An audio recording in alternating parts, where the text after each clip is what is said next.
നാവ് വടക്ക് പിടിച്ച പെണ്ണാണ്.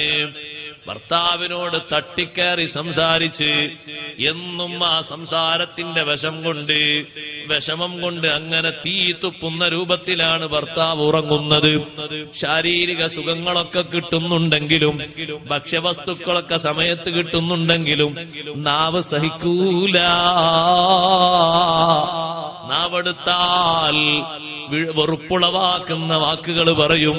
ഒന്ന് പറയുമ്പോ മറുപടി കിട്ടുമ്പോഴേക്ക് ഭർത്താവ് മിണ്ടാതിരിക്കുകയാണ്. സുബ്ഹാനല്ലാഹ്, കല്യാണം കഴിച്ചുപോയി. ഇനി എങ്ങാനും ഒരു വേർപിരിഞ്ഞാൽ മക്കളെ ഓർത്തുകൊണ്ട് വേർപിരിയാൻ കഴിയുന്നില്ല.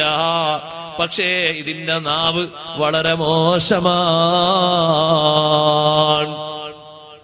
ദുസ്വഭാവത്തിന്റെ വലിയൊരു അടയാളമാണ് നാവിന്റെ നീച സ്വഭാവങ്ങൾ, നീചകൃത്യങ്ങൾ, നീച മറുപടികൾ. സഹിക്കാൻ പറ്റൂല. അത് മാത്രല്ല,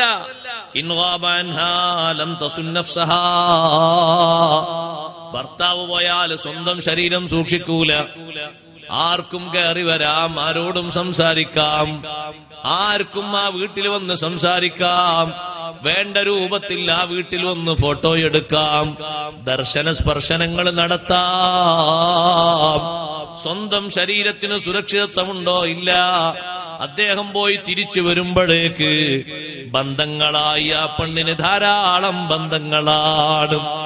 സുഖങ്ങൾ അനുഭവിക്കുന്നത് ഭർത്താവ് വരുമ്പോ കുറവാണ്. ഭർത്താവ് അങ്ങ് പോയാൽ സുഖിക്കാൻ ധാരാളം ആളുകളാണ്. വിളിച്ചു വരുത്തുകയാണ്, ചാറ്റിംഗ് നടത്തുകയാണ്, സുബ്ഹാനല്ലാഹ്, നേരിട്ട് സംവദിക്കുകയാണ്. മക്കളെയും മറ്റുമൊക്കെ ജോലിക്കും വിദ്യാഭ്യാസത്തിനും വിട്ടിട്ട് കിട്ടുന്ന സമയം മറ്റുള്ളവരുടെ കൂടെ ഉലാത്തുകയാണ്.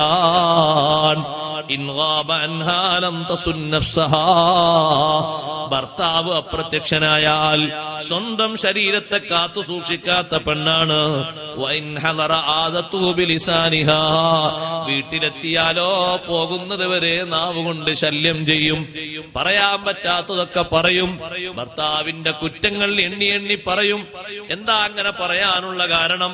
ഭർത്താവിന്റെ അസാന്നിധ്യത്തിൽ കുറെ ആളുകളുമായി ഇടപഴകുമ്പോ അവരിൽ ഒക്കെ കണ്ട സൗന്ദര്യങ്ങളുടെ കുറവ് ഈ ഭർത്താവിനുണ്ടെന്ന് കാണുമ്പോ അയാളെ പറഞ്ഞ് വിഷമിപ്പിക്കുകയാണ്.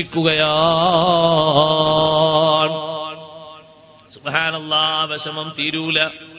കാരണം അസാന്നിധ്യത്തിൽ ആ പെണ്ണ് ബന്ധപ്പെടുന്നതും സംസാരിക്കുന്നതും സമ്പർക്കത്തിലാകുന്നതും സ്വന്തം ഇണയേക്കാൾ സൗന്ദര്യമുണ്ടെന്ന് തോന്നിപ്പിക്കുന്ന തരത്തിൽ എന്തെങ്കിലൊക്കെ വർത്തമാനം